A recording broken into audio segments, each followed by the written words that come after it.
Boa noite e Good boas-vindas. evening, welcome. This is the opening session of the fourth edition of the Serrote Festival, which is promoted by the magazine of essays from the Instituto Moreira Salles. Festival Serrote is beginning today and it will go on until Saturday. Tomorrow, we have a panel on activism with Serge Catemberá, a sociologist, and Vlamir Albuquerque, historian, mediated by Tiago Rogero, a journalist. On Saturday, we're going to have two panels. We're going to have historian Heloisa Starling and German historian Susan Klinger are going to talk about the impact of a Spanish flu in the Brazilian society 100 years ago. And on Saturday at 7 p.m., to finalize the festival, we have a meeting with Claudio Secon, a cartoonist artist. He's one of the major names of cartoon art in Brazil. He's going to tell us a bit about his work, which is in the EMS collection. Vlamira, Serge, Susana, and Claudius have essays in the new edition of the Serrote magazine, the 37th edition of the panel. All these panels will be transmitted live through Facebook and YouTube. And today, opening our festival, we have the joy of welcoming American journalist Isabel Wilkerson.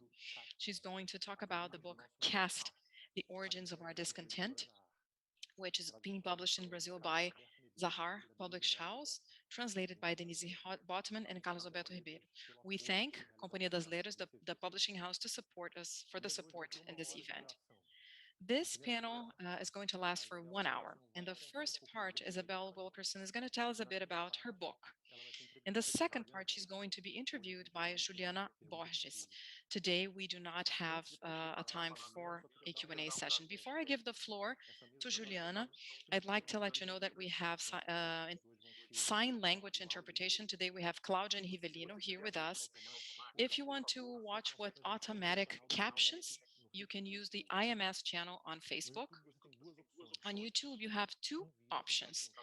You have a video with simultaneous translation into Portuguese and another video with the original audio in English.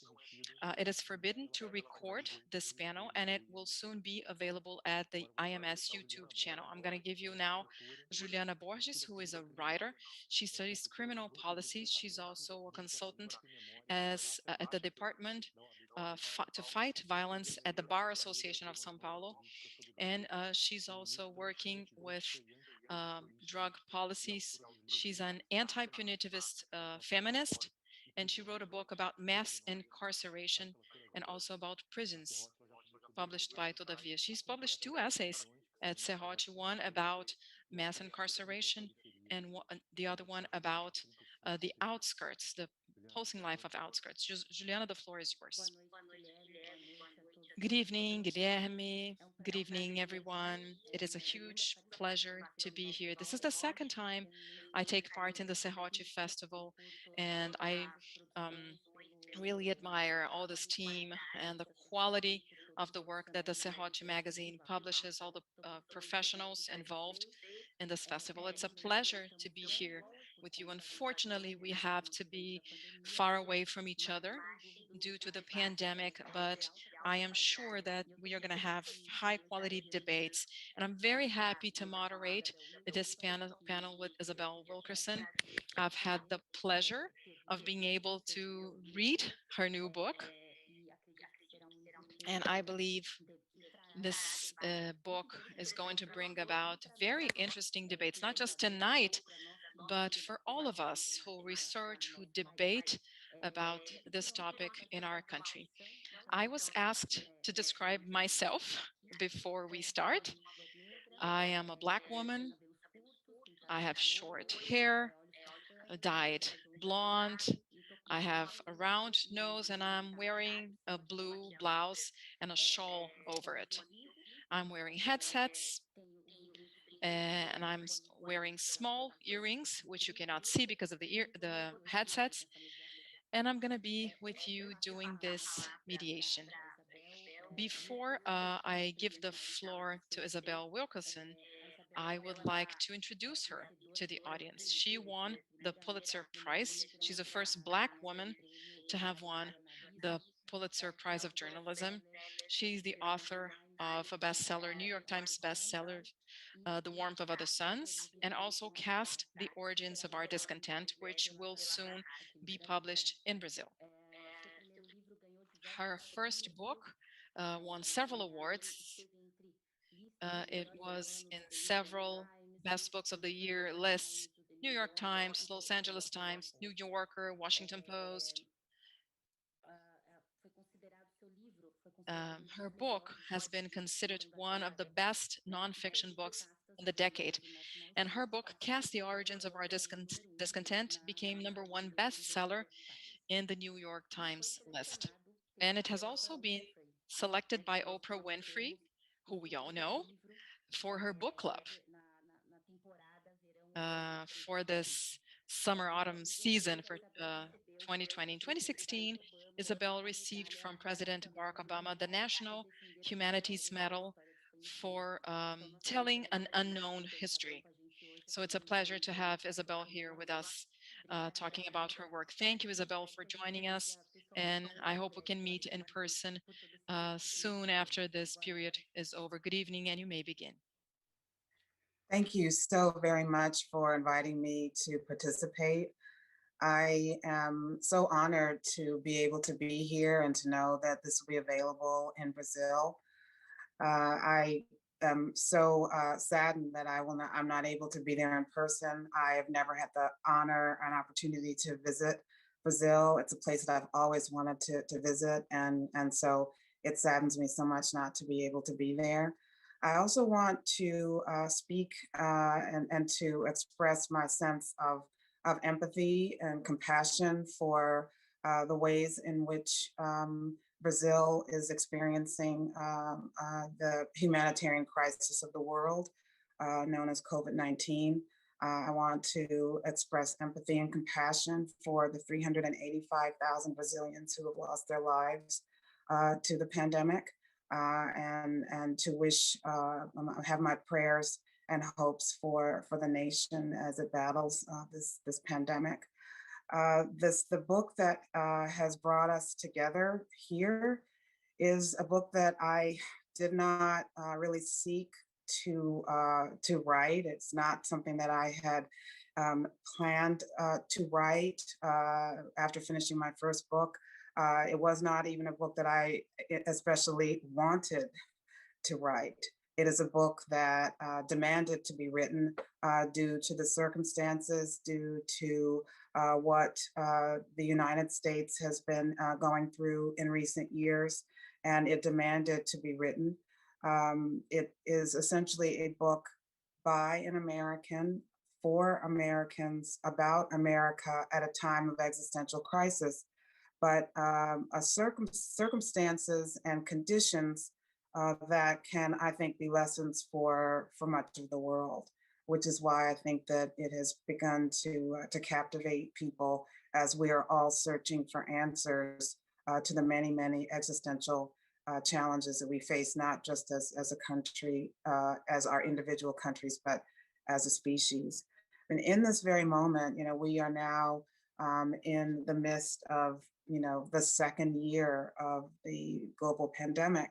And this is one of the ways in which we can begin to see the interconnectedness of humanity, but also the fissures that have arisen as a result of the embedded and inherited divisions and hierarchies that far too many countries are laboring under.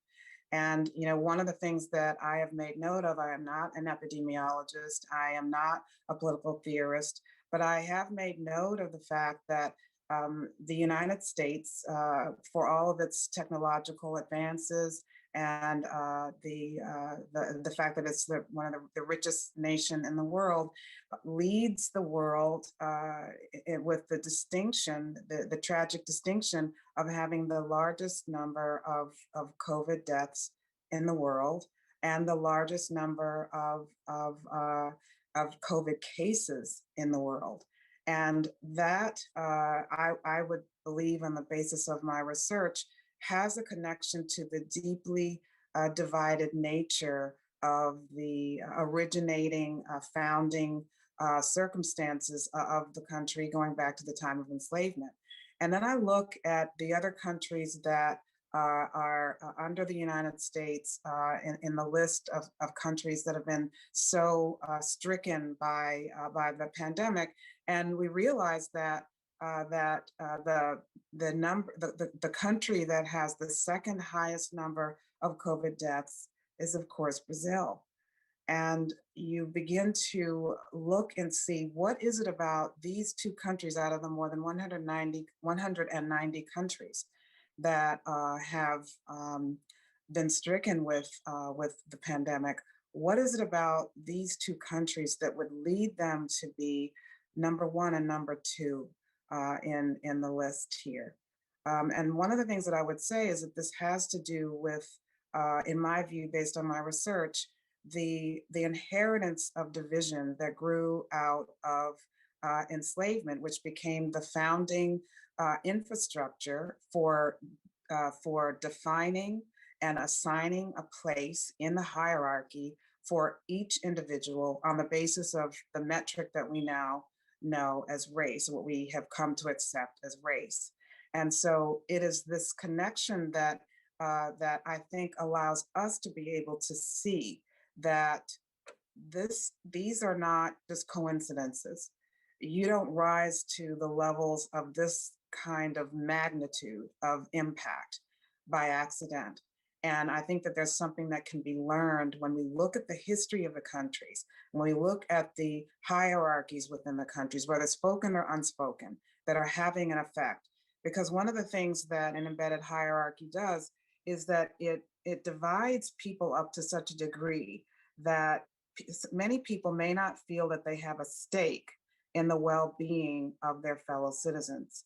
That people who are told that other groups are not as worthy, not as hardworking, not as deserving, it makes for a less magnanimous society. And I'm speaking of the United States. I cannot speak for Brazil, but I'm speaking about the ways in which the divisions within the country can be distancing to those who are within that society. And when you also look at the number 3 country that comes up when we look at the effect of COVID-19 in the world, we then see that India arises in that ranking. India is ranked second behind the United States in terms of COVID cases. And that Brazil is fast approaching the number 2 position. But as of now, India has been the number 2 position. And that too is a country clearly that has had many thousands of years of embedded hierarchy, known formally as caste in that country. And that country as well has been experiencing, I would say, as a result of the history, the deeply embedded sense of division that is part of what happens when you have a deep hierarchy in a country. Now, the idea of caste, which has been the focus of this work that we're talking about today, has been the focus of my research going back to my very first book, The Warmth of Other Suns. The word caste is not language that we're accustomed to hearing applied to Western nations. It is a word that has been used actually quite frequently among some scholars, anthropologists, and social scientists who have looked at the United States in the time of Jim Crow and have applied the language of caste as a way of understanding what I call the definition of caste being an artificial, arbitrary, graded ranking of human value in a society. Caste is what determines one's standing, respect, benefit of the doubt, access to resources, assumptions of competence and intelligence and worthiness. These are accruing to an individual based not upon actions of their own in the idea of caste, but based upon the group to which one has been assigned, the group to which one is seen as being part of, and how that group is seen or positioned in the hierarchy. And that is essentially what a caste system is. The idea of caste is, again, it's language that we often identify or think of of India or Southeast Asia in particular. But it was Dr. Martin Luther King who came to the recognition of how the use of the language of caste could be useful in understanding the United States. And that came as a result of a historic trip that he made to India in 1959, the winter of 1959. He made a trip there. He'd always wanted to get to India because he had been so inspired by the nonviolent protest philosophy of Mohandas K. Gandhi. And so he made this historic trip there in 1959. And upon arrival, he was greeted as a visiting dignitary. He had dinner with the prime minister. He was recognized everywhere he went because it turned out that Indians were paying close attention to the liberation movement of African Americans in the United States at that time. And so people asked for his autograph. He was recognized everywhere he went. Then he made a trip to the southern part of the country.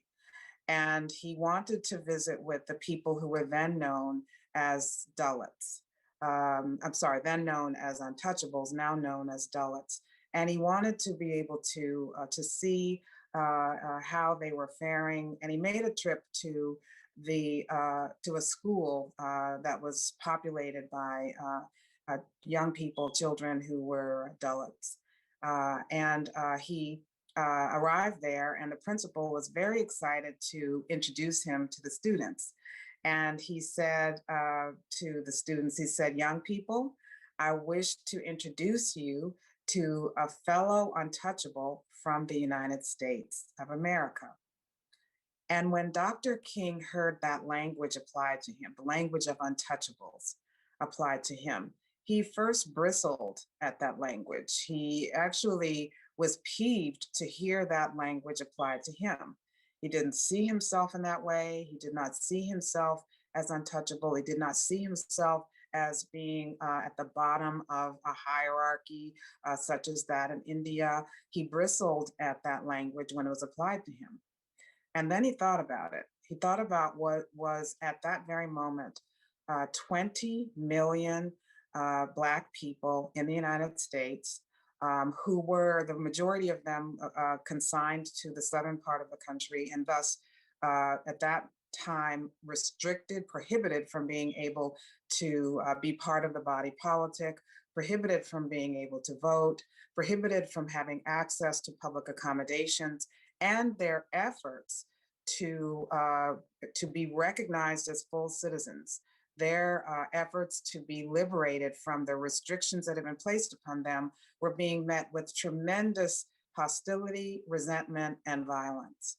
And so Dr. King thought about that, and he said to himself, I am an untouchable, and every Black person in the United States is an untouchable too. And in that moment, Dr. King came to a realization that he would not have perhaps otherwise had, but it turned out that the people who knew caste best, the people who knew intimately what a caste system was, they recognized caste instantly when they saw it, and they connected their system of hierarchy to that of the United States.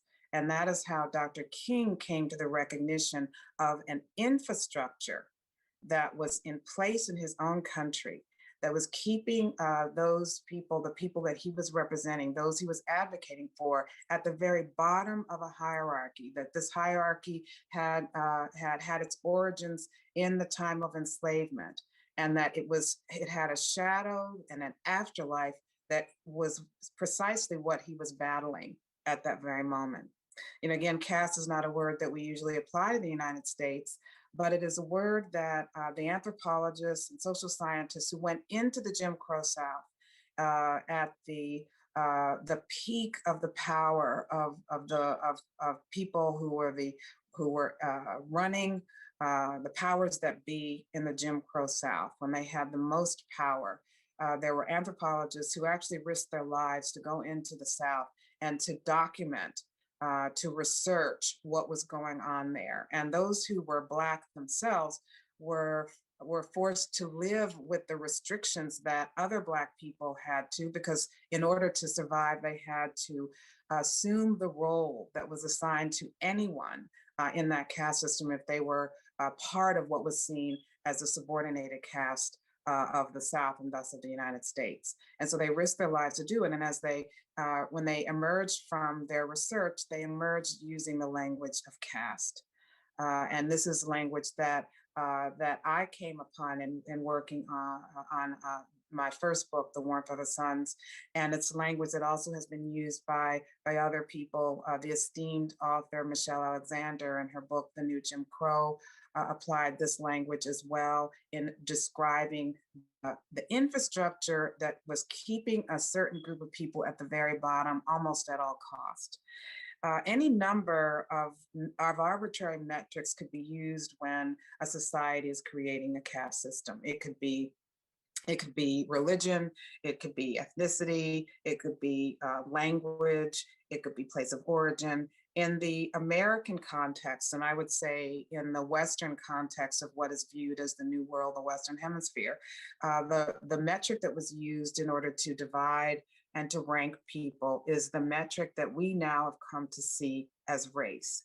Race is a fairly new concept in human history. It dates back to the time of the transatlantic slave trade, in which Africans were brought to the New World to essentially build a new world out of wilderness and to work for the enrichment of others for centuries.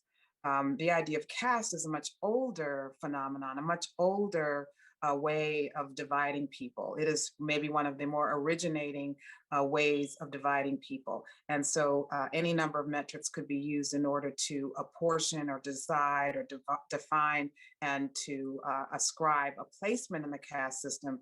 And the one that we're most familiar with in this part of the world is the construct, the manufactured division, what has now come to be known as race. So in the United States, what would become the United States, the early colonists in Virginia, the colonies of the Chesapeake, created a world in which they placed themselves at the top. The British colonists placed themselves at the very top. And then they used what people look like. In other words, the otherwise neutral physical characteristics that should have had no meaning other than just the range of human manifestation. They used those physical characteristics to assign people to an inherited role in a hierarchy before there was even a United States of America. And they used these arbitrary physical characteristics to determine who could be slave or free, who would have rights or no rights, not even over their own bodies, who would profit from the labor extracted from others, or who could be reduced to a commodity, who could be bought, who could be sold, who could be won in a bet, who could be given away as a wedding present, who could be used to dissolve or to resolve an estate. The metric that was used to determine this was race. In other words, what people look like became the determining factor of who could own property and who could be property. And thus, an entire group of people, on the basis of what they look like, were consigned in the United States for 246 years to a position in which they were working for the right to live to see another day. That's essentially what slavery was. That's essentially what enslavement was. And I want to remind people about, how long slavery lasted. Slavery lasted for 246 years in the United States. Of course, it lasted for more than about 330 years in Brazil, so much longer. But if we put it in context, because so many people will look at slavery as a sad, dark chapter in a country's history. In the United States, it's viewed as a sad, dark chapter by far, far, far too many people who truly do not know the history. And so one way that I have in writing this book, I was looking for ways to make this come alive, to give this meaning, to almost want to shake a person, shake the reader, and to say, this is what our country has been. This is the foundation of the country. This is what we cannot escape, because this is, in fact, our inheritance. So one way that I was trying to calculate and to convey the magnitude of slavery is to remind people that in the United States, for example, slavery lasted for 12 generations. How many greats do we have to add to the word grandparent to begin to imagine, to conceive of how long slavery lasted? Another way of looking at it in the United States from the American context, which could be applied, I have to do the numbers for Brazil, but in the United States, slavery went on for so long that it will not be until next year, 2022, that the United States will have been a free and independent nation for as long as slavery lasted on that soil.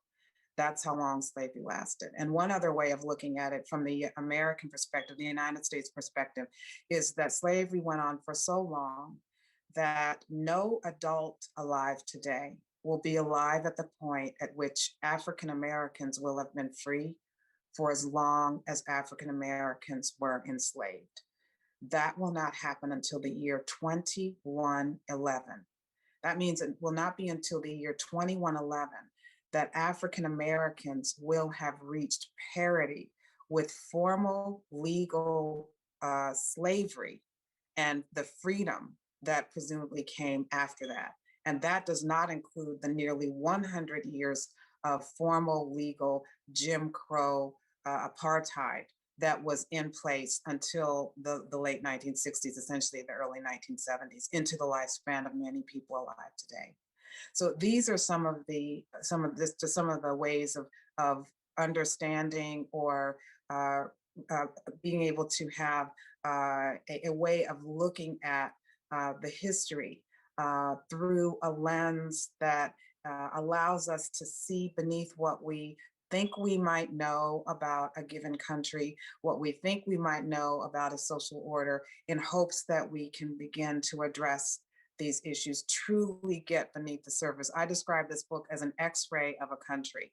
And when you have an X-ray, this is there for all of us to see. It's something that we might not otherwise see, but allows us to see beneath the surface to be able to get to the very bottom of the challenges that we face. So I so look forward to our conversation. And again, it is such an honor to be here with you.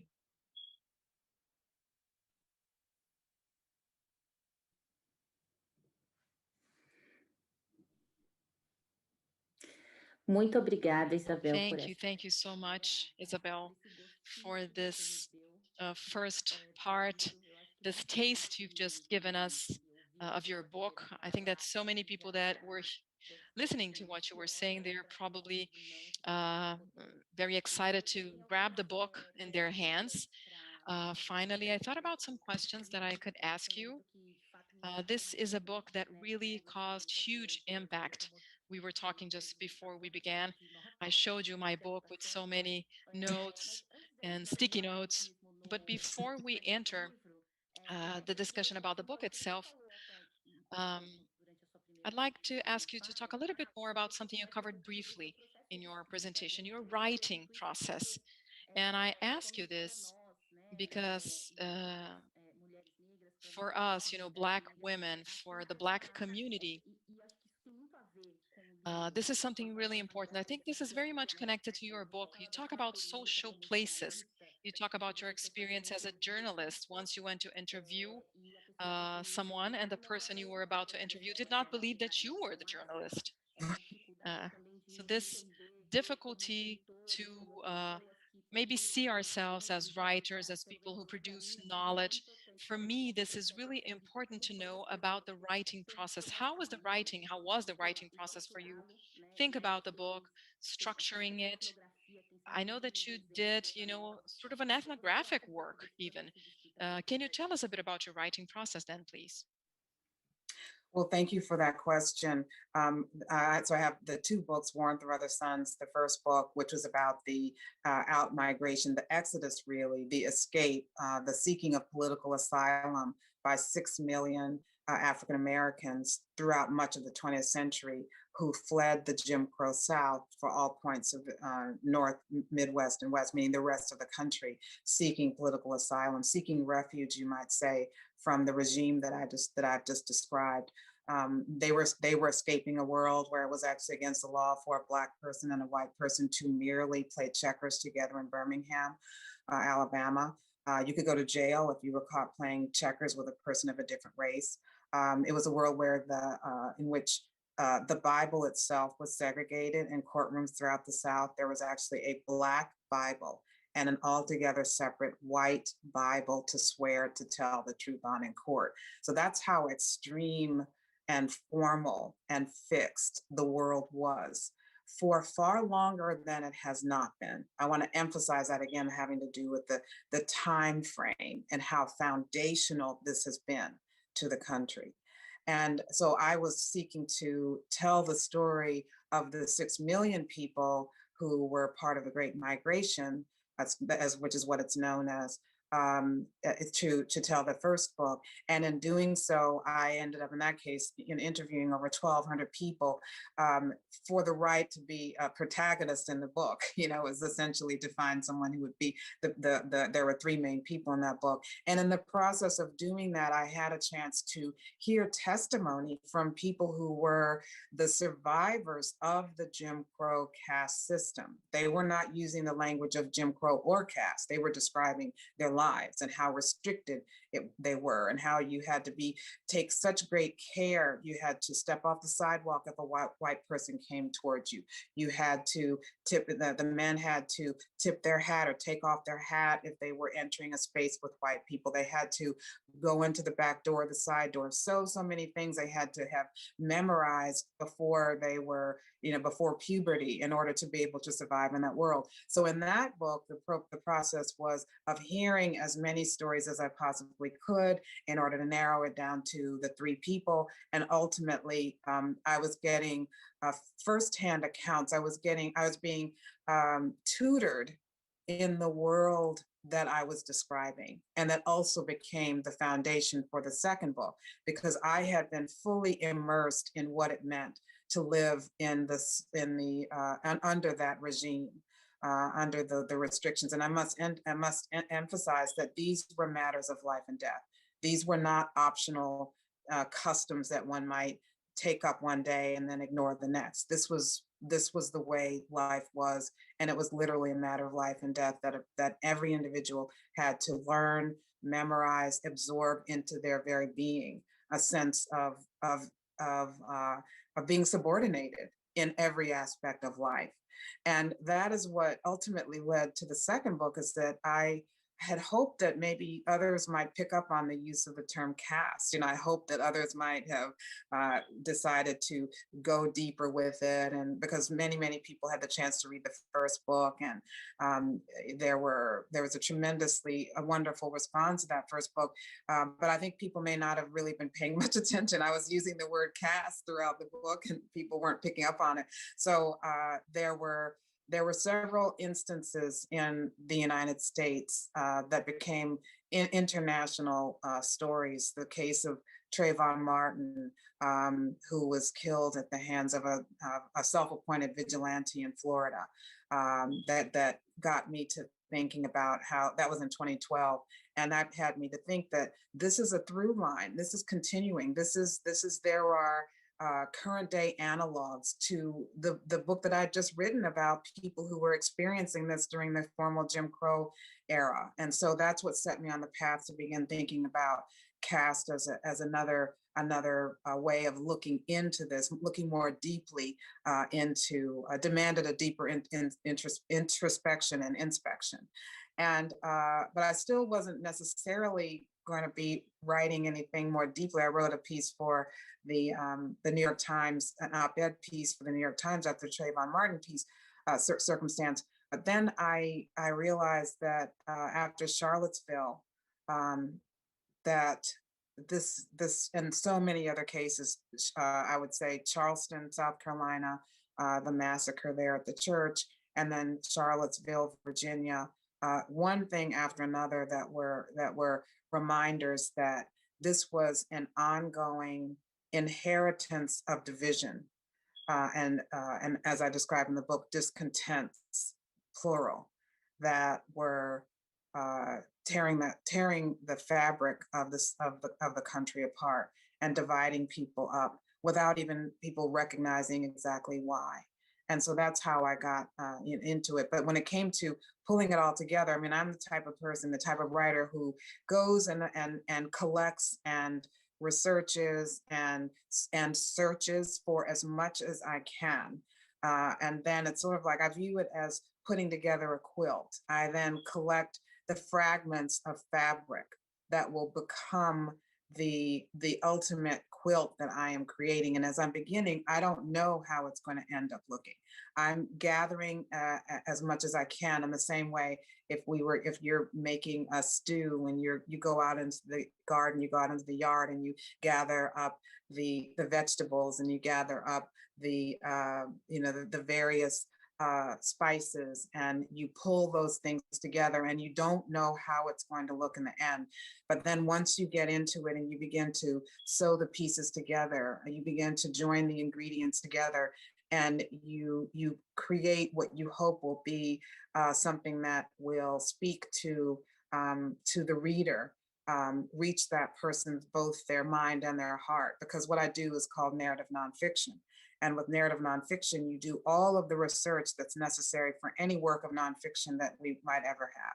You do all of the research, the verifiable facts, you find the primary and secondary sources, whatever that you need to compile in order to make your case, present and build your case. And then for narrative nonfiction, you also add the tools and the perspective that a novelist might bring in of setting scene and building character, building protagonists, so that you will invite the reader to want to turn the page. So it's a tremendous amount of work that goes into it. But ultimately, I view this kind of work as both research and art. I truly believe in Tolstoy's definition of art, which is art is the transfer of emotion from one person to another. That's the artistic element of this kind of work, but it has an additional responsibility, and that is it has a responsibility for imparting the research and the truths that one has discovered, synthesized, and compiled. In order, the goal would be to enlighten, to illuminate, and hopefully make this a better world.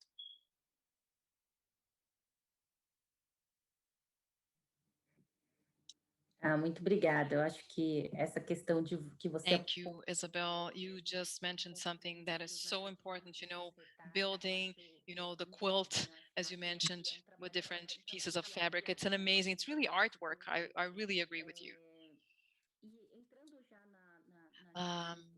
Talking specifically about the book itself, there's something I noticed, at least during my reading, your concern in providing practical and objective examples of how a caste system is established and works in our everyday life. You talk a lot about this dehumanization process that is demanded by this infrastructure so that it's successful, quote unquote. Can you talk a bit about this dehumanization process of making life so precarious to a point in which these lives cease to have any importance? You don't see a mirror in other people. You cease to see the humanity in others. If you could talk a little bit, please, about this process of dehumanization for the success of this caste structure that preserves inequalities. Yeah. Well, dehumanization is one of what I define as the 8 pillars of caste. These are the points of intersection that would be evident in any caste system. And the three caste systems that I was looking at it's primarily about the United States, but looking at the points of intersection with, of course, the most recognizable caste system in the world, which is India. And then the lesser recognized, although infamous Third Reich, lesser recognized as a caste system as per se, but it does meet the characteristics. Those points of intersection were evident in the Third Reich.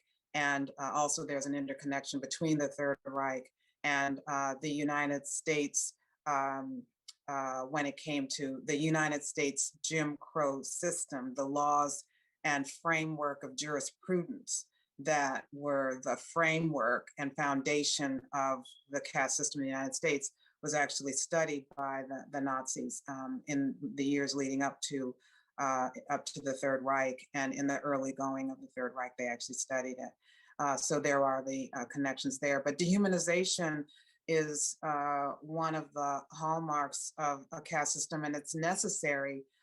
It's seen as necessary to first strip away the perceived connection that an individual might have to another person, to someone who is self-evidently a part of the same species. And it's a massive, massive project in which the focus is on the entire group. So if you have dehumanized the entire group, then any individual within that group is easily seen as distant, othered, marginalized, and lesser than those who have positioned themselves as the arbiters of who is seen as human and who's not. And so dehumanization was part of the process of enslavement. People, Africans were in both Brazil and in the United States, were stripped of their original names. They were stripped of their identity, and then a way of stripping away who they actually were, so that everyone in the society could be, it would reinforce the idea that this was presumably a just and expected role for people. If they were dehumanized and seen as less than, seen as other, seen as marginalized, then there's almost nothing that could be conceived that could not be done to them, because they were seen as less than human anyway. And that is the in some ways the pretext for the idea that violence could be inflicted upon people, the kinds of roles that they would play, the kinds of work that they would be restricted to. All these things were seen as necessary to get everyone on board, because it would be very difficult to keep everyone on board if everyone was not in alignment with the idea that an entire group of people was unworthy, undeserving, and thus dehumanized and not on the same level, not even in the same species as others. And because it goes against what the eye can see and what the mind can recognize, it means that it's a massive, you might say, gaslighting project for everyone, because everyone has to begin to presumably believe and accept that an entire group of people is beneath that of another entire group of people. And it's what allows the kinds of abuses that we're even seeing in the current day. I mean, even as we speak now, there's a trial going on. That's a trial going on in Minnesota, a state in the United States, that has kept, that everyone, many people throughout the world are watching to see what will happen. We all saw the video of what happened to George Floyd back in May of 2020. We saw this is someone who was killed before our very eyes. This is someone who had his humanity stripped from him. This is someone who there was no one to save him, no one to help him. And so this is all part of the process of what we are seeing.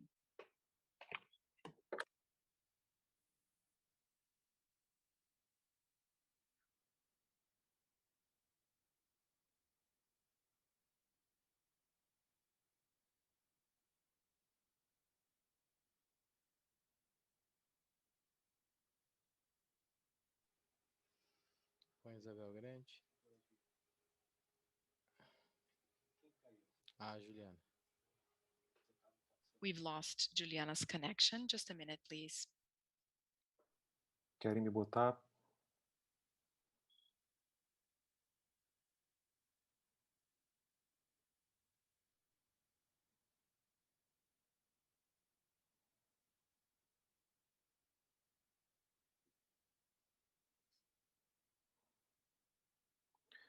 E aí, gente?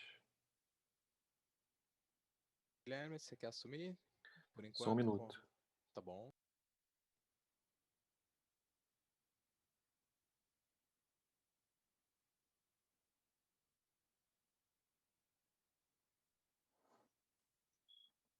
Bom, vamos entrar? Deixa eu entrar então.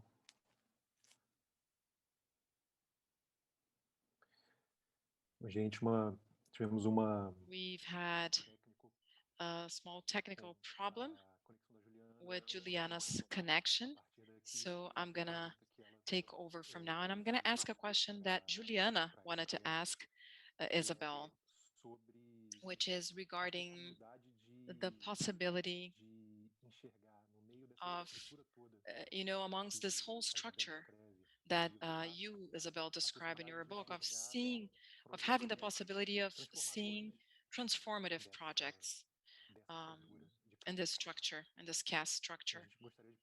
We would like to ask you, Isabel, if you could tell us a bit about this awakening process that is necessary for all who are inside a caste structure. How can we organize? How can we become more aware? How can we awake and somehow try to subvert the caste system? Well, thank you for that question. I think that it begins with recognizing the history to begin with. I mean, I feel that not enough people, I can only speak of in the United States, truly have had the opportunity to truly know the history. And once you know the history, then in some ways there's no going back. Many people who read Cast, The Origins of Our Discontent in the United States, and it's been out for about eight months or so now, people will say, people all up and down the hierarchy, I mean, born to different stations within the hierarchy, will say, once you see it, you can't unsee it. Once you become aware of it, it's hard to not recognize it. I often describe, a society as being like an old house in which you may not want to go into the basement after rain. You may not want to deal with what is in that basement or what is lurking in that house, an old house. But if you don't go in and inspect it and confront it and deal with it, it's at your own peril.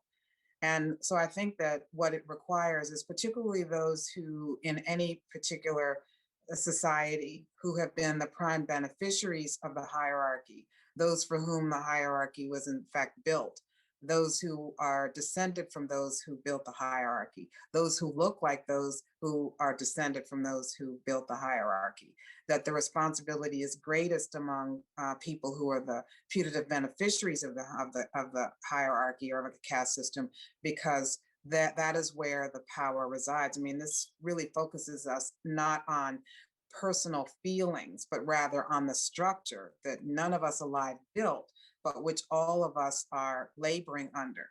And I think that the goal too is to have us all recognize the ways in which all of us are harmed by these deep divides. When we look at what's happened as a result of COVID-19, and of course my awareness is more of what's happened in the United States than elsewhere, is that it's the people who were from the subordinated group who were more likely to be at risk of contracting the disease, more likely to die as a result of contracting the disease, in part because they were the ones who were assigned to the roles that put them in greater risk. They were the ones who were stacking shelves at a grocery store, or they were the ones who were driving the buses and thus in contact with the public and without protection. They were the ones who were more likely to be the ones who were delivering goods to those who had the luxury of sheltering in place. But what it also did was that the entire society was suffering. The entire society had to go into various forms of lockdown, various forms of quarantining, various forms of suffering and disadvantage as a result of the ways in which the division itself worsened what was already, a major world crisis. And so once we realize the ways in which we all have been affected by it, and particularly those who are the putative beneficiaries, when they recognize and turn around and they see the ways that the society has been harmed overall, then I believe that that can be one of the points of awakening for everyone. And I think that also the situations that we've seen with George Floyd, where everyone in the world could see something that should happen to no human being at any time ever, in our current era. We would like to think of ourselves as more advanced as a species than to have something like this happen to anyone. But especially if something like this happens in one's own country, then that forces people to have to examine, how did we get to this point? And any country that is facing these challenges has got to do the existential reckoning to figure out, how is it that we've gotten to this point? How is it that we have experienced so much loss, so much tragedy, so much death in the case of the pandemic? How is it that this is happening in this country? And what is this telling us that we need to do? And it's the point of awakening that can then set us on the path toward truly trying to understand and get beneath what we think we see. You cannot fix what you can't name. You can't repair what you've not acknowledged. And this is the beginning of the process, not the end of the process. This is the very, very beginning of it.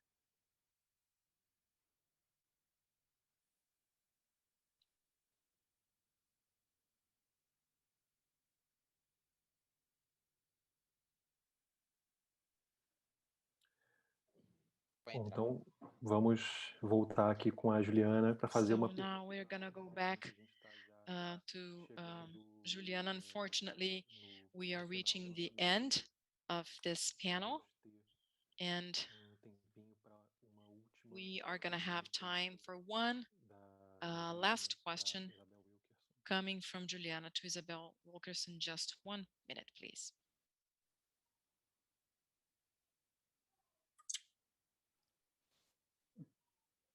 Olá. Hello.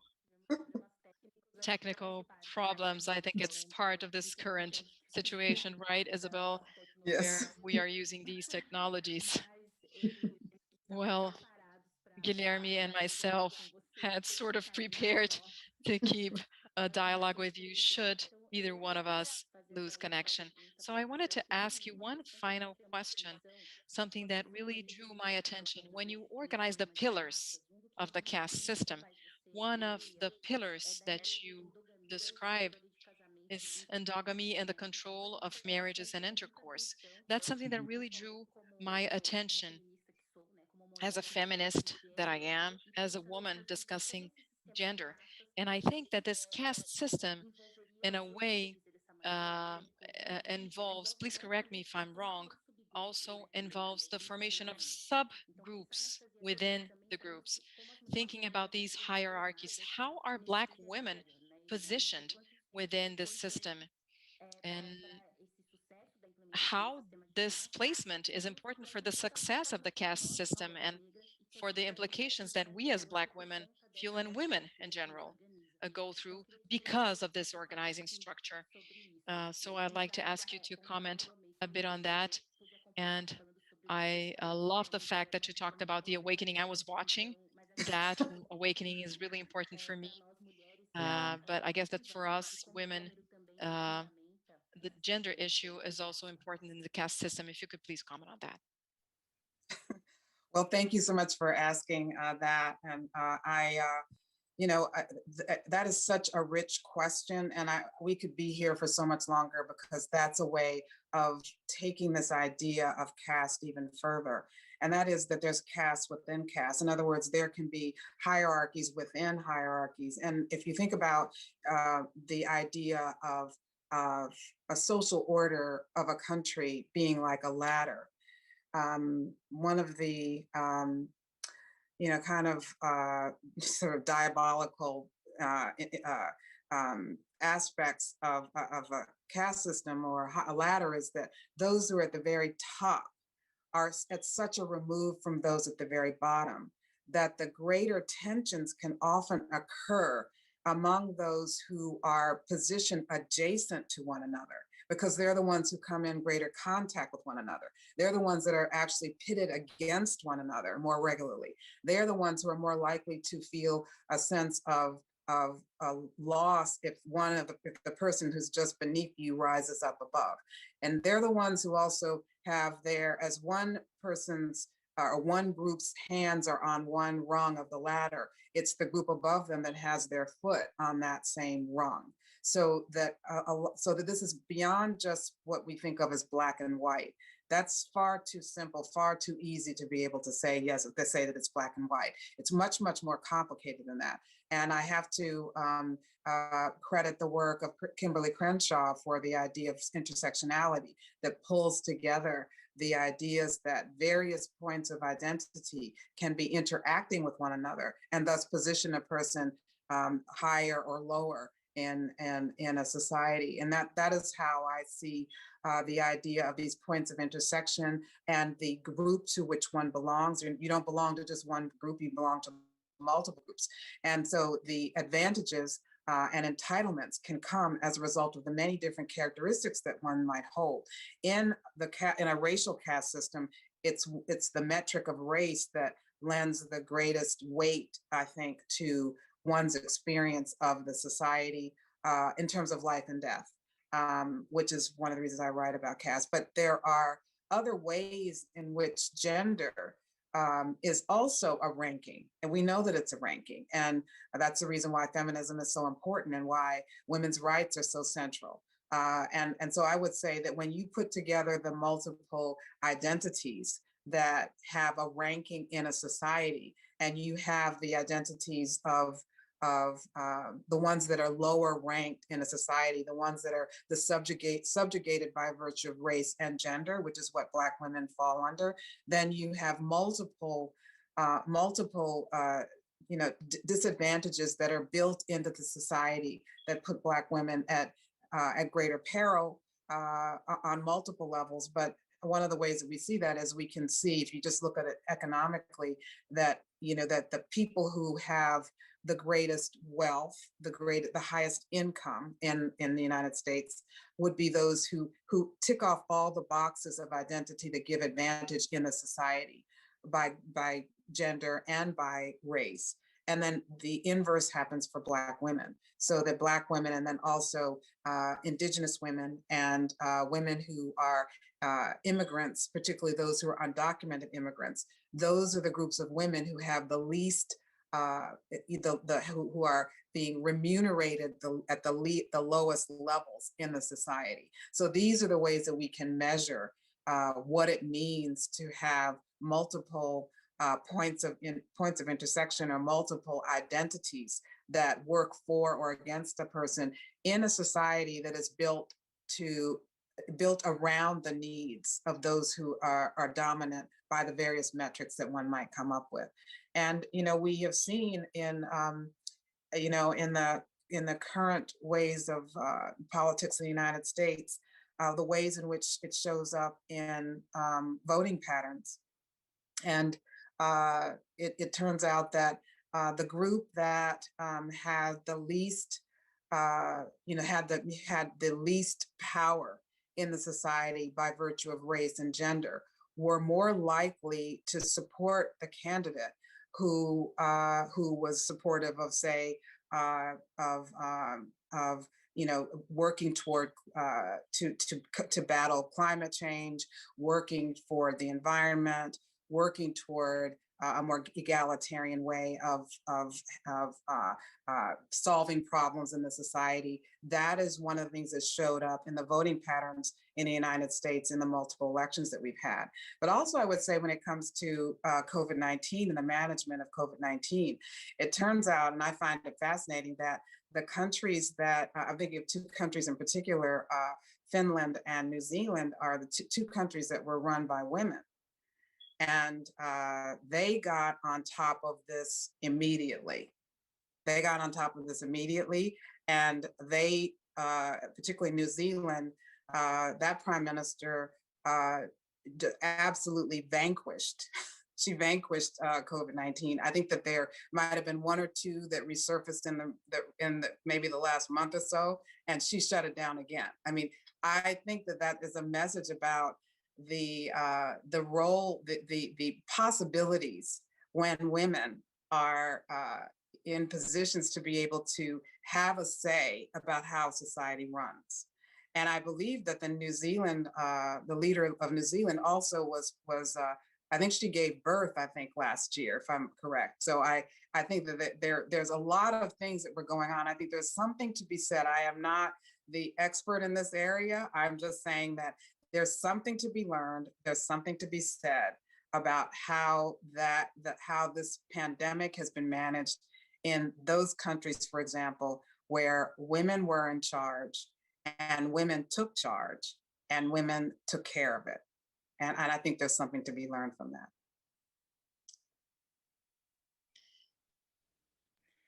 Muito obrigada, Isabel. Eu teria assim, Thank you, Isabel. I would have tons of questions for you, but unfortunately, our time is up. As I told you, I've written so many things in my copy of the book. We could spend hours talking, but unfortunately, we have to finalize this conversation. But before we finalize, I wanted to ask you if you have any last remarks, any comments you would like to make. People who I really believe will buy and read your book, something that they should be aware of maybe while they read the book. Any final remarks? I just want people to know that what I've written is not an argument. It's a prayer for our countries, and it's a prayer for humanity and for the planet itself. Thank you so much for having me. It's been such a joy, and I cannot wait to be able to visit the country in person. Muito obrigada, Isabel. Muito obrigada. Thank you, Isabel. Thank you, everyone who joined and watched this conversation. We are also excited to welcome you in Brazil whenever possible. I'd like to thank the whole Instituto Moreira Salles team who organized all this, and thank you for inviting me once again. Before we finalize, I would like to remind you that the Serrote Festival goes on tomorrow at 7 p.m. As Guilherme said, we're going to have a panel with Serge Cantemberá and Vlamira Albuquerque. Serge is an amazing sociologist. I'm biased to speak about him because I'm a huge fan of his work. And I'm going to be watching, certainly. So see you tomorrow at the Serrote Festival with more panels, more discussions, and more important debates about our current time. See you then.